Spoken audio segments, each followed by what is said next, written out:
আমি আজকে বানাবো কাজু ও টমেটো দিয়ে নিরামিষ আলুর দম। এর জন্য আমি মোট 36 পিস আলু কেটেছি 6 জনের জন্য, মাথা পিছু 6 পিস আলু ধরে। এবার আমি আলুগুলোকে আগে কুকারে সেদ্ধ করে নেব। আমি একেবারে নুনটাও এর সাথেই দিয়ে নেব, যাতে আলুর মধ্যে নুনটা ভালোভাবে ঢুকে যায়। আর আমি আলুর খোসাগুলো ছাড়াবো আলু সেদ্ধ হয়ে যাওয়ার পরে, যাতে খুব সহজে ছাড়িয়ে নেওয়া যেতে পারে। এইভাবে টুকরো করে আলু কেটে সেদ্ধ করলে সবচেয়ে সহজে খোসা ছাড়ানো যায়।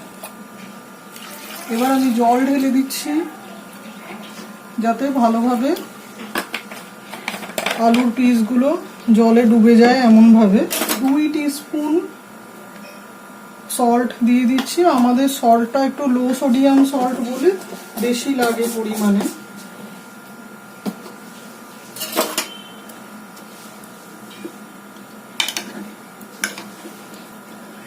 নুনটা জলের মধ্যে ভালো করে মিশিয়ে নিলাম।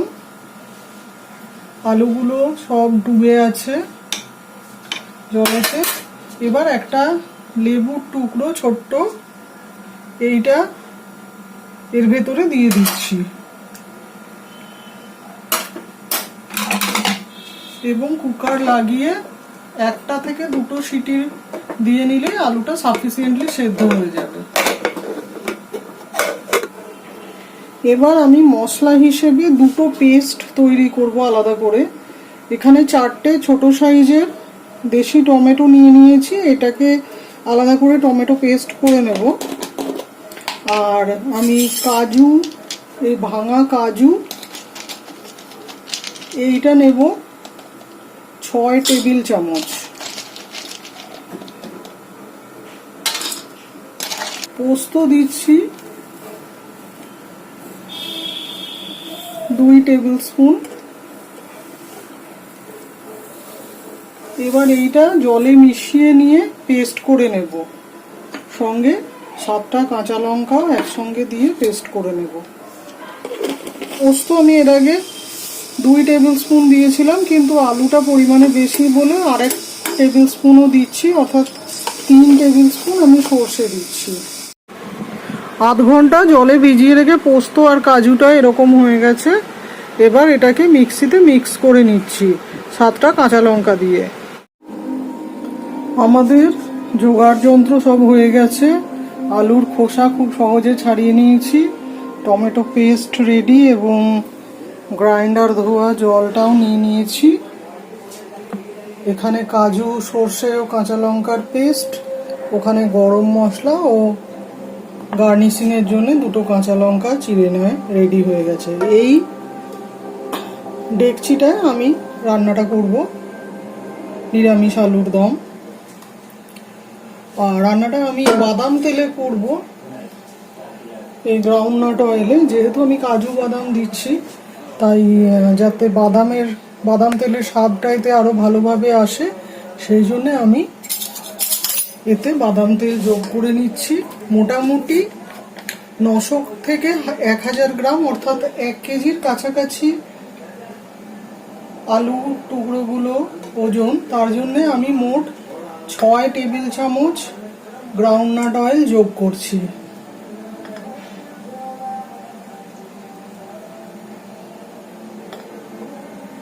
এই 6 টেবিল চামচ গ্রাউন্ডনাট অয়েলে গোটা রান্নাটা হবে, অর্থাৎ 6 জনের হিসাবে প্রত্যেকের ভাগে 1 টেবিল চামচ করেই তেল পড়বে। যদিও বাদামের মধ্যে, কাজু বাদামের মধ্যে যথেষ্ট ফ্যাটস কন্টেন্ট রয়েছে, তাহলেও এবং তেল এই রান্নায় প্রচুর থাকলেও একেবারে খুব বেহিসেবি তৈলাক্ত রান্না এটা নয়।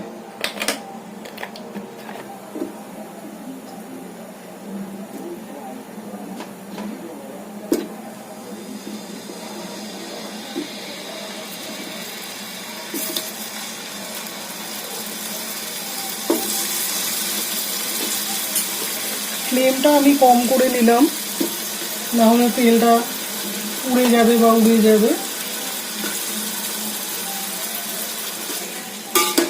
আলুটা সেদ্ধ করার সময়তে আমি নুন পরিমাণ মতো অনেকটা বেশি করে দিয়ে নিয়েছি, তাই এখন আর কোনো নুন যোগ করছি না।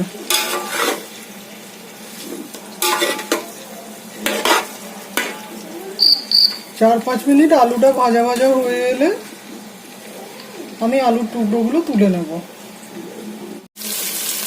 3-4 মিনিট লো ফ্লেমে আলুটা ভেজে নেওয়ার পরে আমি এখন মিনিটখানেক হাই ফ্লেমে করে দিয়ে আলুটাকে ভেজে নিলাম আর একটু। আলুগুলো আমি ডেকচি থেকে তুলে নিয়েছি। এবারে ওই একই তেলে আমি টমেটো পেস্টটা ঢেলে দিচ্ছি। গ্যাসের ফ্লেমটা কম করেই রাখা আছে। এবার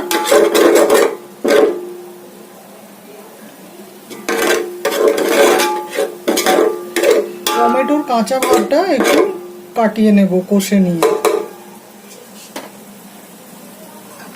কোনো পেঁয়াজ রসুন বা কোনো মশলা, গরম মশলা আমি পরে একদম শেষে দেব, কিন্তু আর কোনো মশলা বা কোনো ফোড়নও দিচ্ছি না। শুধু কাজু আর টমেটোর স্বাদই এতে থাকবে আর বাদাম তেলের স্বাদ। টমেটোটাকে একটু ভালো করে কষাতে হবে। টমেটো পিউরির বাটি ধোয়া জলটা এর মধ্যে ঢেলে দিলাম। গ্যাসের ফ্লেমটা সামান্য বাড়িয়ে নিচ্ছি জলটা শুকিয়ে নেওয়ার জন্য, এবং আমি এই টমেটো কেচাপ এতে একটু ভালো টেস্ট আনার জন্য যোগ করছি।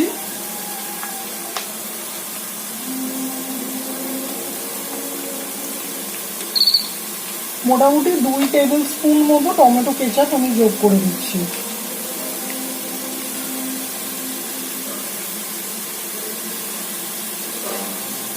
টমেটো পিউরিটা থেকে তেল বেরোতে শুরু করলে আমি এই কাজু এবং পোস্ত বাটাটা এর মধ্যে দিয়ে দিচ্ছি।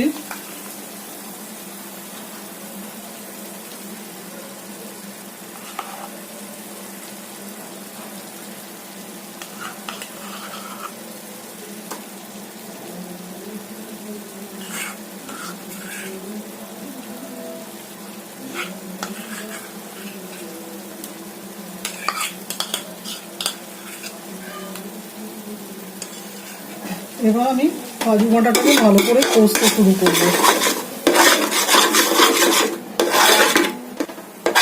কাজু ও টমেটো পেস্টটা বেশ ভালো করে কষা হয়ে এলে আমি এখন এই কাজু পোস্ত পেস্টটার বাটি ধোয়া জলটা এর মধ্যে ঢেলে দিচ্ছি। আমি গ্যাসের ফ্লেমটা লোয়েই রেখেছি যাতে কাজুটার ব্রাউনিং না হয়ে যায়।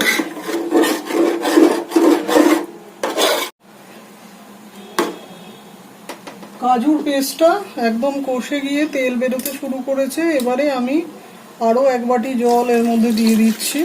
গ্যাসের ফ্লেমটা কিন্তু লোয়েই আছে। একটু সামান্য গ্রেভি অ্যাড করার জন্য। কাজুর পেস্টে যেহেতু কোনো নুন যোগ করা হয়নি, এখন আমি 1 টিস্পুন মতো নুন এতে যোগ করে দিচ্ছি এবং আরও পৌনে 1 বাটি জলও এর মধ্যে যোগ করে দিলাম।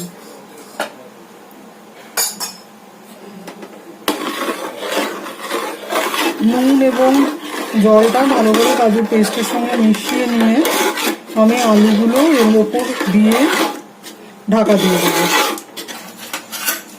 1 মিনিট হাই ফ্লেমে রাখার পর ফ্লেমটা আবার লোতে করে দিয়ে আমি আলুর এবং ওপর থেকে